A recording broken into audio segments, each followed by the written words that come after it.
it's quite athletic and accomplished athletic goals like you have as well, but also post what you're doing outside of the court as well, which is really good, which is Enriched Athlete. Is that correct? Enriched Athletes, yes. Awesome. That's it. You want to explain a little bit about how you got started with that and what kind of started it? Yeah, so it started about officially a year ago, but for a long time I was always like, while I was playing, like, what's next? Like, what is it for me? Because although I have achieved really good and amazing things in basketball, I always knew there was something else. Like, it never felt like the be all and end all.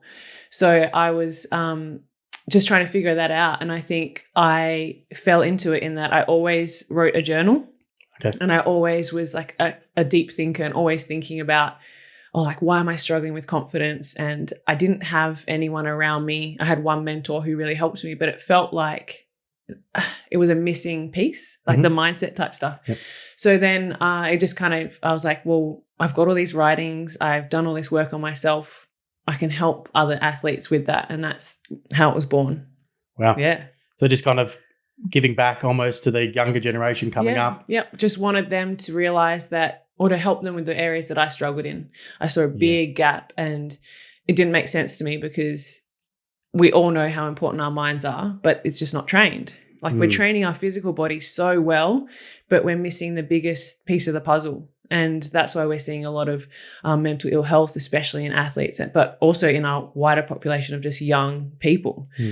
So I was like, well, I can help. I wish I'd had that. Let me give that to those people now. So when did that start in your career? Like, the mental training, did that start in the middle or towards the end or in the later stages? I never really had it officially. Okay. I saw a sports psych just before Rio, probably 2015. I went to a sports psychologist for about a 6-month period, which was incredibly helpful. And that dropped off purely because I left the state to play somewhere else. Yeah.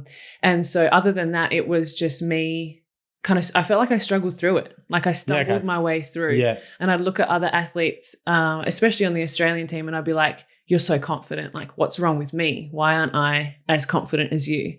Without realizing that everyone has their own battles with confidence, with self-doubt. But I thought that there was something wrong with me for it. Right. So I didn't have that official training, but I just kind of found my way through it. And I was always curious about, how do I get more confidence? Let's look at that on Google. It's interesting as well, because how do you, it's the perception of what confidence is. Like, you're looking at someone else and say they appear confident, but on the inside they might not be. No.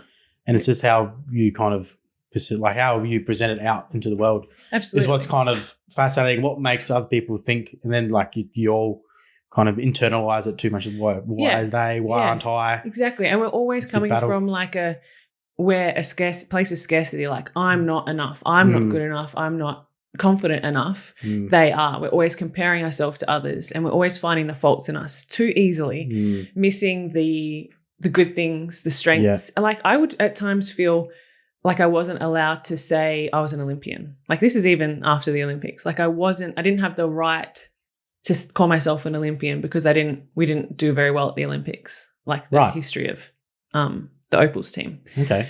And I would always struggle to say, like, I'm good at, these are my strengths. Yeah. On the court, but also as a person in general. So we always, when I ask the younger athletes now, I'm like, so tell me about yourself, or if you look into the mirror, what do you see? And it's always like normally negative things or finding fault with their appearance. And it's never, I really like the way that I'm really funny. And I really like, this part about me, this part about my personality. So we're always just finding the negatives. And then, we compare ourselves to others and we always fall short. Why do you think that? Why do we always go to the negative? Is because we don't, if we put the negative out there, then it doesn't hurt as much when someone else picks it out? Yeah, I think there's there's definitely a bit of that. It's like a protective mechanism. Like, people do it when they make fun of themselves. So if I make fun of myself first, then I'm bringing myself down, and now you can't make fun of me for it. Yeah. But doesn't also, hurt as much. Yeah.